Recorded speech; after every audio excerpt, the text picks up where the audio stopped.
Saksi fakta yang dihadirkan adalah jurnalis senior Edi Mulyadi dan Yulianto, mantan Ketua Komisi Informasi Provinsi DKI Jakarta periode 2012-2016. Ditemani kuasa hukum Roy Suryo CS, Edi Mulyadi dan Yulianto mendatangi Polda Metro Jaya pada pagi tadi. Pemeriksaan keduanya sebagai upaya kuasa hukum untuk pembelaan yang meringankan terhadap para tersangka tudingan ijazah palsu Presiden ke-7 Republik Indonesia Jokowi.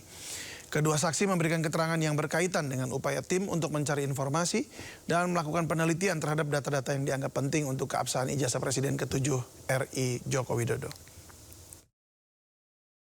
Lawyer kita, saya diperiksa 18 pertanyaan.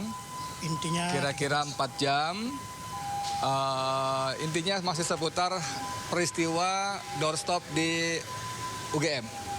Setelah Rismon, Roy, Tifa keluar dari ruangan, tadi juga saya jelaskan kepada mereka, kan dia tanya penyidik apakah mereka datang diundang atau bersurat. Saya bilang saya sama sekali nggak tahu ya. Kita tahu datangnya untuk meliput, kita tahu, dia tanyakan dari mana taunya, dari medsos, dari berita-berita bahwa mereka akan datang ke UGM, yang kita datang juga ngeliput. Terus apa yang dikatakan mereka bertiga, saya jelaskan bahwa Rismon keluar lebih awal dan langsung dikeroyok begini, lebih banyak lagi. Saya agak jarak jauh tapi nggak gitu jelas. Tapi begitu Roy dan Tifa keluar, kita dekat sekali. Tadi saya kasih link YouTube saya, dua link ketika saya liputan di sana. Intinya memang mereka kecewa. UGM yang disebut-sebut meraih peringkat 2 dalam keterbukaan dan transparansi informasi ternyata sama sekali tidak transparan. Karena sebelumnya mereka tanda kutip dijanjikan akan dibuka 24 atau 34 jenis dokumen. Tapi sampai menjelang pertemuan selesai yang intensitasnya meninggi, itu tidak.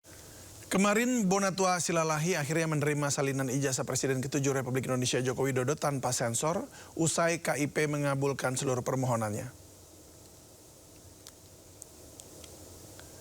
Gembira dan puas, inilah yang tampak di wajah Bonatua Silalahi usai menerima salinan ijazah Jokowi dari Komisi Pemilihan Umum Republik Indonesia.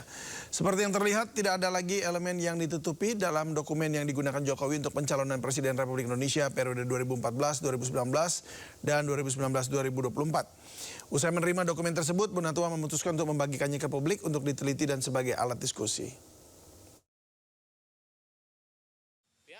Sebagai orang yang punya tanggung jawab moral, ya, saya memutuskan membagikan ini di media sosial saya. Ya, bisa dicek di media sosial saya.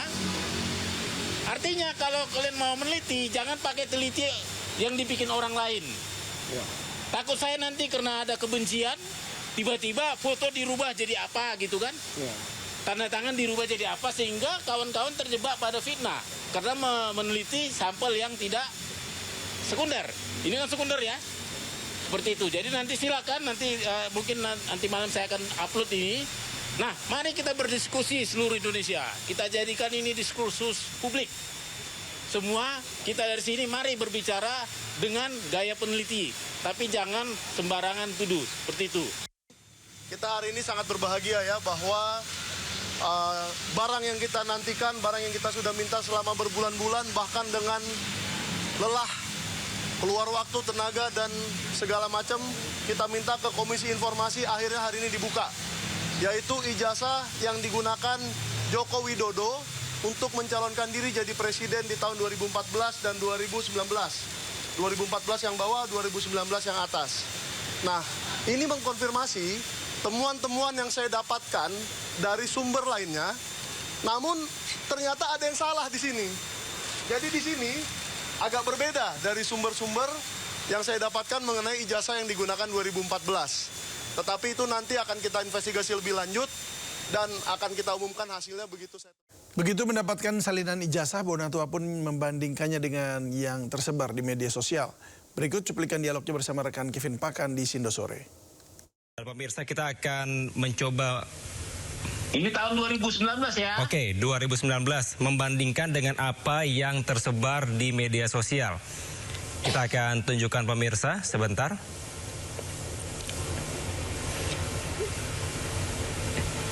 Sebentar, ini sebelah kiri pemirsa, ini adalah salinan ijazah yang diterima oleh Bank Bonatua Silalahi dari KPU. Ini fotokopian ya, karena ini salinan, dan sebelah kanan ini ijazah yang tersebar di media sosial. Tadi disampaikan bahwa dari Bank Bonatua dan juga Bang Andi Aswan ini ada opininya masing-masing, pendapatnya masing-masing, namun kita juga bisa sama-sama saksikan pemirsa apakah sama yang diterima dari Bank Bonatua dari KPU dan juga yang ada tersebar di media sosial. Baik, terima kasih Bang Bonatua. Mohon maaf. Sama, Kevin. Oh ya, silakan Bang, singkat saja. Ini yang 2014, mungkin ini sama Ya, juga. jadi kalau kita lihat tadi ya, sama. Coba kita lihat dari logonya itu juga segi 5. Ya, bukan bulat ya, segi 5. Ya.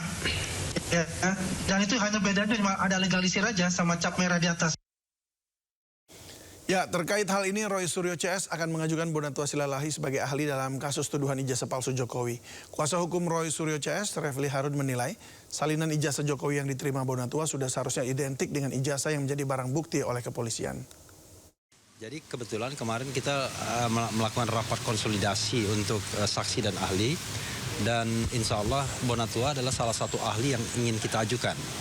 Karena dia kan peneliti independen yang meneliti mengenai ijazah dan dokumen-dokumen pendidikan Pak Jokowi kan sebenarnya ya, kurang lebih. Dan dia untuk mendapatkan salinan dokumen yang tanpa sensor itu perlu menempuh upaya yang luar biasa kan, menggugat ke KIP, Komisi Informasi Pusat, sampai bahkan ke Mahkamah Konstitusi segala. Walaupun di Mahkamah Konstitusi bukan ditolak ya, tetapi di NO karena dianggap tidak punya legal standing. Kalau kita bicara salinan yang resmi itu berarti mirroring. Jadi yang didapatkan Bonatua itu adalah mirroring dari apa yang diserahkan Jokowi sebagai ijazah yang dilegalisasi. Ijazah yang dilegalisir itu mirroring harusnya dengan ijazah sokol aslinya, kan begitu? Ijazah sokol aslinya haruslah mirroring dengan yang ditunjukkan pada tanggal 15 Desember 2025 di Bareskrim di gelar perkara khusus Polda Metro Jaya.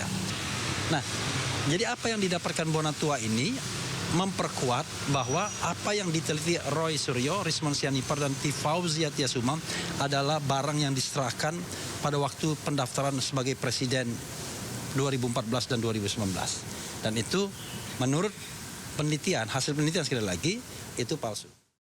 Mantan Wamenaker Immanuel Ebenezer atau Noel mengungkapkan dugaan keterlibatan partai berinisial K dalam kasus dugaan pemerasan terkait pengurusan sertifikat K3 di Kementerian Ketenagakerjaan.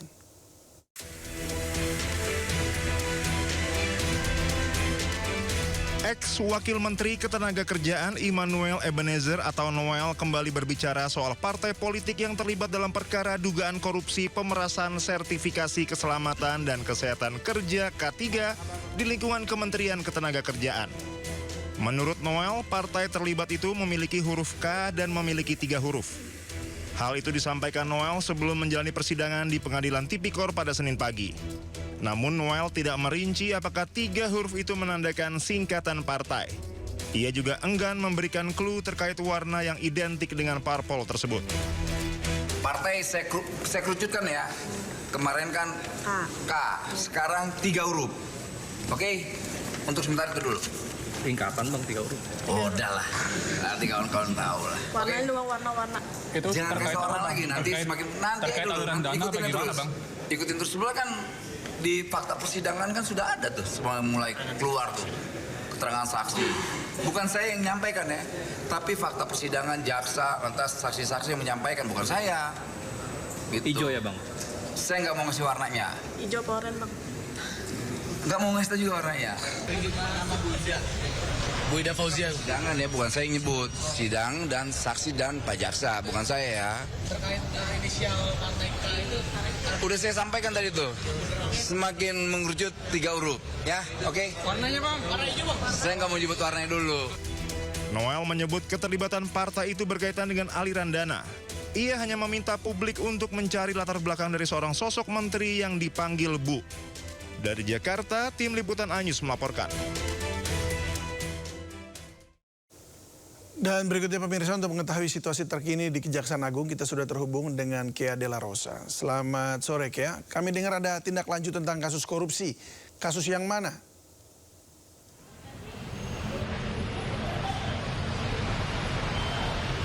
Baik, selamat sore David dan juga pemirsa. Ya, memang hingga sore ini kami awak media masih terus menunggu update kasus korupsi yang akan disampaikan oleh pihak Kejaksaan Agung RI. Dan sejak pukul 4 sore tadi, seluruh awak media telah berkumpul di Gedung Bundar, tepatnya di Gedung Jaksa Agung Muda Bidang Tindak Pidana Khusus untuk mengetahui lebih lanjut perkembangan kasus korupsi yang mana yang akan disampaikan oleh Kepala Pusat Penerangan Hukum. Namun David dan juga pemirsa, hingga saat ini pukul 5:30 sore ini masih belum ada kejelasan lebih lanjut dari tim Jaksa Agung Muda Bidang Tindak Pidana Khusus, sehingga kami para awak media masih setia menunggu untuk kasus korupsi apa yang akan disampaikan dan tindak pidana korupsi pada bulan dan tahun berapa yang akan disampaikan hari ini, sehingga kami masih terus untuk mengawal dan juga menunggu informasi lebih lanjut yang mungkin konferensi pers akan diadakan tepat setelah azan maghrib ataupun jam 6:30 malam nanti. Kembali ke studio, David. Oke, baik ya, kami tunggu update selanjutnya. Selamat bertugas kembali.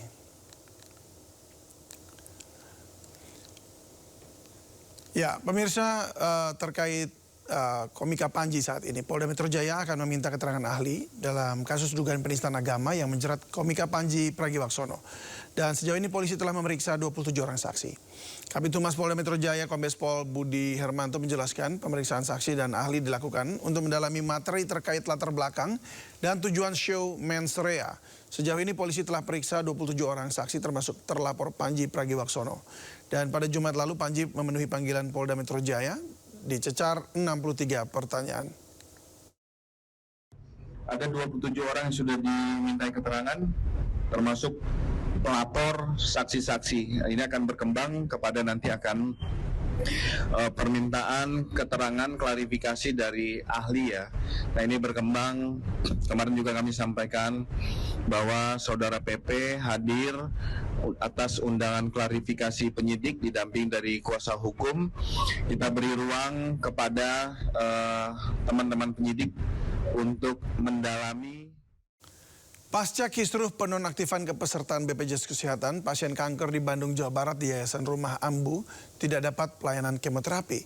Bahkan pasien terpaksa menggunakan BPJS berbayar demi anaknya dapat dirawat inap.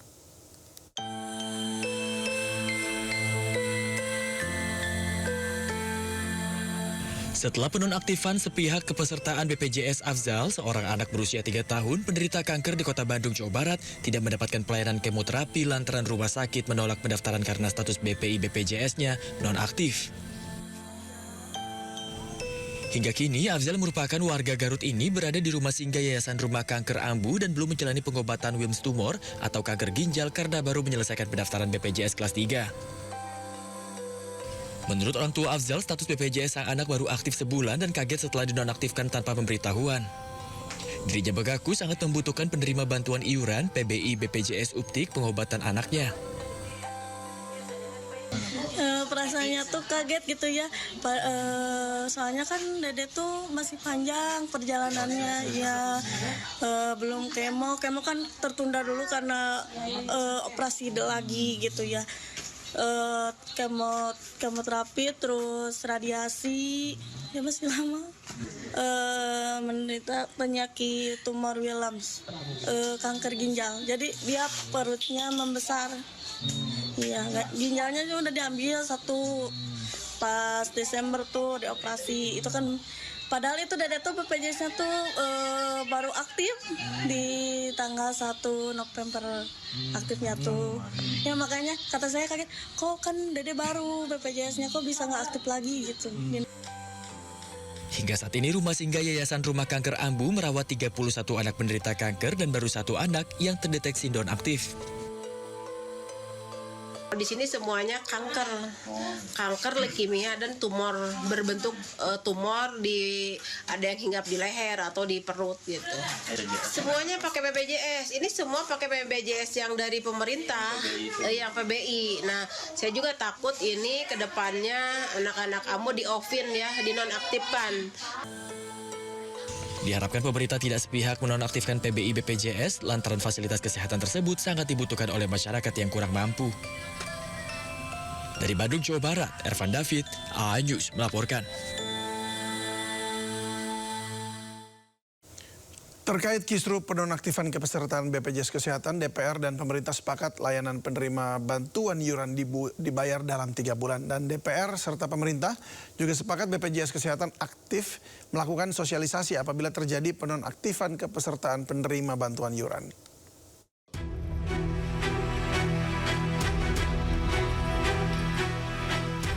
Pimpinan DPR RI memanggil pemerintah membahas penonaktifan kepesertaan BPJS Kesehatan segmen penerima bantuan iuran jaminan kesehatan. Rapat ini dihadiri Menteri Sosial Saifullah Yusuf, Menteri Kesehatan Budi Gunadi Sadikin, Menteri Keuangan Purbaya Yudi Sadewa, dan Direktur Utama BPJS Kesehatan Ali Gufron Mukti. Wakil Ketua DPR RI Sufmi Dasko Ahmad mengatakan, Dewan Perwakilan Rakyat RI bersama pemerintah menyepakati dalam jangka 3 bulan ke depan semua layanan kesehatan tetap dilayani dan jaminan kesehatan nasional segmen penerima bantuan iuran dibayarkan pemerintah. Dasko juga mengatakan DPR dan pemerintah sepakat dalam waktu 3 bulan ke depan Kementerian Sosial, pemerintah daerah, dan BPJS Kesehatan melakukan pengecekan dan pemutakhiran kategori desil dengan data pembanding terbaru. Ya, jadi kalau tadi DPR dan pemerintah sepakat bahwa selama 3 bulan seluruh layanan kesehatan termasuk yang PBI itu dibayarkan oleh pemerintah. Tadi sudah sepakat, ini yang bagian bayar-bayar sudah oke. Nah, gitu. Sambil kemudian pihak-pihak terkait dalam hal ini Kementerian Sosial, BPS, Kementerian Kesehatan itu kemudian memutakhirkan data terbaru dengan pembanding yang terbaru. Kemudian. DPR dan pemerintah juga sepakat agar BPJS Kesehatan aktif melakukan sosialisasi dan memberikan notifikasi ke masyarakat apabila terjadi penonaktifan kepesertaan PBI dan pekerja bukan penerima upah dari pemerintah daerah. Dari Jakarta, tim liputan iNews melaporkan.